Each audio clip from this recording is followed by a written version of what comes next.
So which role should health policies regulators play in your opinion?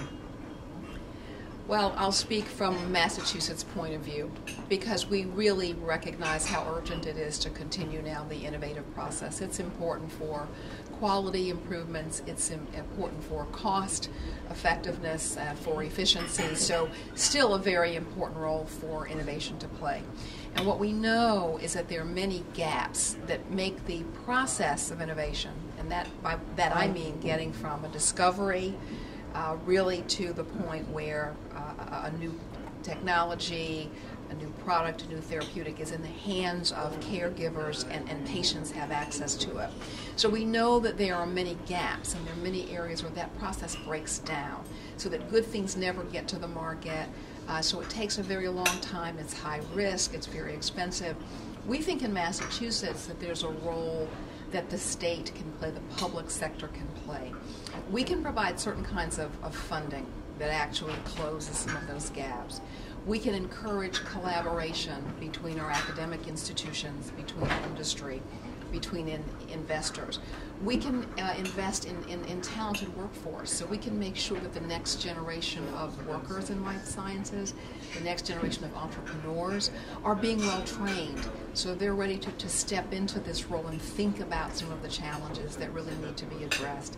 And then importantly, another role that the state can play is to provide the infrastructure that helps smooth that path to market. So we can make sure that there are good facilities for research. We can make sure that some of the new innovations that really are improving quality, reducing cost, are there for use by the public, for use by researchers. Some of it is basic infrastructure. Our governor calls it the not very sexy role that government plays, but it is a very, very important role that we can play. So these are some of the types of things that I think that in the public sector, at the state level, we can do. And in the U.S., it's kind of an interesting and unique role between what the federal government does, such as NIH, and what specific institutions are doing, our hospitals and our research institutions. We're trying to close some of those gaps. Thank you very much.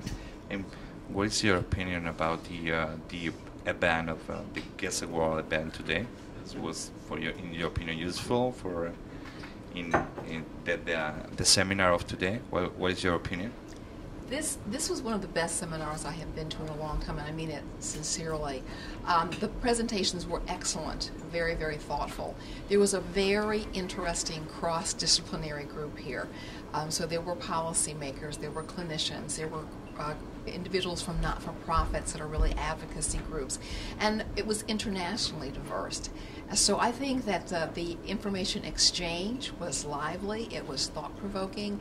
I learned a lot. I'm sure that everyone here learned a lot, and it's as I said, we need collaboration. You know, no one city or state or country can take these issues on alone. And I think more and more, to get to the right answers, we have to learn from one another and talk with one another. So it has just been an excellent, excellent meeting. My congratulations.